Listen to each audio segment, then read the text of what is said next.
කොහොමද ඔයාලට හොඳින් ඉන්නවා කියලා හිතනවා හැමෝම අදම ඔයාලට අරගෙන ආව ගොඩ දෙනෙක් මගෙන් ඉල්ලපු රෙසිපි එකක් තමයි මේ ෆලුඩා රසට අයිස් හදන්නේ කොහොමද කියලා.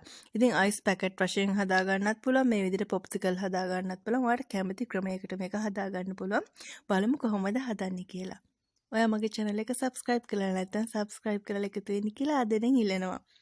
මේ ඔයාලට පෙන්නන්නේ සිරප්. ඉතින් මේක ෆලූඩා හදන්න වගේම සරුවත් හදන්නත් පාවිච්චි කරන්නේ මෙන්න මේ රෝස් සිරප් එක. ඉතින් ගෙදර හදාගන්න හරිම ලේසි. අඩු අමුද්‍රව්‍ය ටිකක් කියන්නේ කඩේ මිලදී ගන්නත් තියෙනවා. ඊළඟට මම පිටිකිරි අරගෙන තියෙන ෆ්‍රෙෂ් මිල්ක් වෙනුවට පිටිකිරි මේ සැන්දි 3ක් අරගෙන උණු වතුර මිලිලීටර් 500කට තමයි මම මේ එකතු කරලා හදාගෙන තියෙන්නේ. ඉතින් හොඳ උකුවට තියනවා කිරි එකත්. හොඳට නිමලා අරගන්න නැත්නම් කූල් කරලා හරි කමක් නැහැ අරගන්න. ඊළඟට මම රෝස් සිරප් එකේ මේ විදිහට තේ හැඳි වලින් 5ක් එකතු කරගන්නවා. කිරි මිලිලීටර් 500ට. ඉතින් ඔයා ගන්න රෝස් සිරප් එකේ පාට අණුව රසය අණුව මේක වෙනස් වෙනවා. ඒ නිසා ලස්සන රෝස පාටකට එනකන් හදාගන්න. රෝස පාටට තමයි හදාගන්න ඕනේ.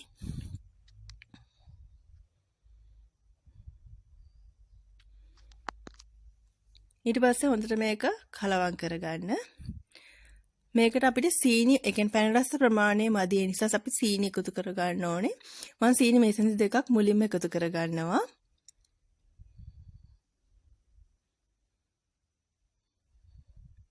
ඊළඟට මේක හොඳට කලවම් කරගන්න ඕනේ. තව සීනි චුට්ටක් මදි ගතියක් තියෙනවා මේක. ඒ නිසා මම තව සීනි මේසෙන්දි භාගයක් වෙන එකතු කරලා මේක හදා ගන්නවා. ඉතින් ලස්සන පාටකට ඇහිලා තියෙනවා වලට පේනවා ඇති. ඉතින් ඔන්න පැණි රසත් හරි. මම මේ වලට පෙන්නන්නේ ස්ටික්. ඉතින් මේ තියෙන්නේ අයිස් හදන ස්ටික්. ඉතින් මේවා කඩේ මිලදී ගන්න නැතිනම් මම ගෙදර 3යි තිබුණේ මේ වෙලාවේදී. ඒ වගේම යෝගට් හැඳි ටිකකුයි මේ තියෙන හැඳි දෙකකුත් එක්ක. ඉතින් මම මේ ඉටි කවර හදාගෙන තියෙන්නේ ගෙදර තිබ්බ ඉටි කවරකින්. ඉතින් ඉටි කවර වෙනුවට ඔයාලට කඩේ මිලදී ගන්න තියෙන ඒවෙන් අයිස් පැකට් හදා ගන්නත් පුළුවන්. අඩු විදමක් කියන්නේ ඒවටත්. ඉතින් මේ වෙලාවේ ගෙදර නැති නිසා තමයි මේ විදිහට හදාගත්තේ. හරිම ලේසියෙන් දෙපැත්ත පුච්චලා අරගන්න ඉටි බෑග් එක. ඊළඟට මේ විදිහට තියාගෙන ඔයාලට තියෙන අවශ්‍ය ප්‍රමාණයට එකතු කරගන්න මේ ඉටි බෑග් එකට.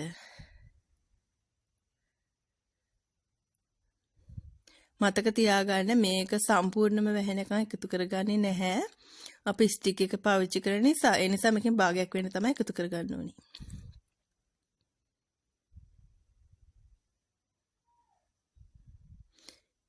මේ ගානට එකතු කරගත්තට පස්සේ අපි ස්ටික් එක මේ විදිහට මැදට දාලා නූලකින් ගැට ගහගමු. ඉතින් මේ ස්ටික්ම අවශ්‍ය නැහැ. ගෙදර තියෙන හැඳි පාවිච්චි කරන්න පුළුවන්. ඕනම හැන්දක් පාවිච්චි කරන්න පුළුවන් මේකට.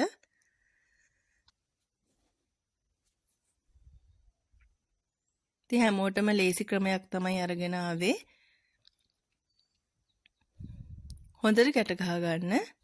ඔයාලට මේ රබර් බෑන්ඩ් එකක් උනා පාවිච්චි කරන්න පුළුවන්. විදියට 3ක් තමයි හදාගත්තේ මේ වෑන්. ඊළඟට මම යෝගට් කප් නැත්නම් වට්ටාප්පම් කප් ඒ ඕන දෙයක් අරගන්න පුළුවන්. අර කප් වල හදා ගන්නවා. ඒකත් මීට වඩා ලේසි. ඒ නිසා මට ඔයාලට ඒ ක්‍රමයක් පෙන්වන්න හිතුණා. මේ තියෙන වට්ටාප්පම් කප් දෙකක්. ඉතින් ඒකට එකතු කරලා ඔයාලට ඒකේ මූඩිය පියන අරගෙන ඒක චුට්ට මැදින් කපලා හැන්ද හරි එකතු කරගන්න පුළුවන්. හැන්ද ස්ටික් උනත් ප්‍රශ්නයක් නැහැ. මේ මැද්ද කපලා තියෙන්නේ. ඉතින් මේ විදිහට ස්ටික් එක හැන්ද හරි මේ විදිහට තියාගන්න තියෙන්නේ. ඉතින් ඒකත් හරිම ලේසි ක්‍රමයක්. සම්පූර්ණ පුරව ගන්න එපා. හැමුණොත් එළියට එනවා. ඒ නිසා මේ ගානට තියාගන්න. අප මේ ටික ෆ්‍රීසර් එකේ පැය 10ක්වත් අඩුම තියෙන්න ඕනි. නැත්තම් රෑක හදලා උදේ වෙන්න තමයි මම මේ අරගන්නේ. හොඳටම සෙට් වෙනවා. ඉතින් හදලා බලන්න පුළුවන් ඕනම කෙනෙක්ට. මේ තියෙන්නේ ෆ්‍රීසර් එකේ තියාගෙන හොඳට සෙට් වුණාට පස්සේ අරගෙන ආවි. පහුවදා උදේ මම නම් මේ අරගන්නේ. ඉතින් හොඳට සෙට් වෙලා තියෙනවා. ඉතින් ඕනම කෙනෙක්ට කඩෙන් කන්න තු මේ වගේ ගෙදර හදා ගන්න පුළුවන්. අනික මුදලට වැඩිය හදා ගන්න පුළුවන්. ඇත්තට මේ හරිම මේ රසකාරක නැතුව මේ දේවල් ගෙදර හදලා පොඩි බබාලට එහෙම දෙන්න. පොඩි බබාලා නෙවෙයි ඕනම කෙනෙක් ඇත්තටම කන්න ආසයි මේ වගේ දේවල්. ඉතින් හොඳ ලස්සනටම තියෙනවා. හරිම රසයි මේක.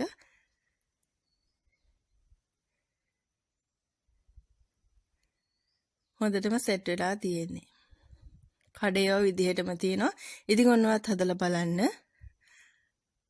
ආයෙත් ලේසි රෙසිපි එකක් කරගෙන ඔයාව හම්බෙන්න එන්නම්. එතකන් ගිහිල්ලා එන්නම්.